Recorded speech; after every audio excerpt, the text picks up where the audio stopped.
നമുക്കിന്നൊരു ഉലുവ ചായ ഉണ്ടാക്കാം. കർക്കിടക മാസത്തിൽ ഉലുവ നല്ലതാണല്ലോ.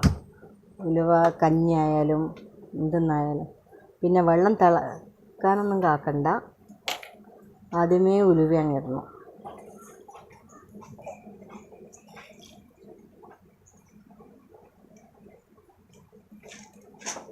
അത് നന്നായി തിളക്കട്ടെ. ഉലുവ നല്ലോണം തിളച്ചിട്ടുണ്ട്. അതിനകത്തോട്ട് വെല്ലമാണ് നല്ലത്, പക്ഷേ ഇവിടെ വെല്ലം ഇല്ലാത്തതുകൊണ്ട് ഞാൻ കുറച്ച് പഞ്ചസാര ഇടുന്നത്. നിങ്ങളെ മധുരത്തിന് ഇഷ്ടത്തിന് പഞ്ചസാര ഇടുക. അതിന് ചെറിയൊരു കയ്പ്പുണ്ടെങ്കിലാണ് നല്ലത്. ഉലുവയല്ലേ, ചെറിയൊരു കയ്പ്പൊക്കെ വേണം. നമ്മുടെ ഉലുവ ചായ റെഡി ആയിട്ടുണ്ട്.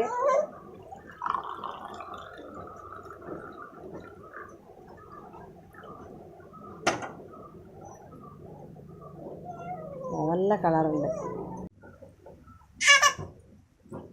നല്ല രസമുണ്ട്. നിങ്ങളെല്ലാവരും ഒന്ന് ട്രൈ ചെയ്ത് നോക്കുക.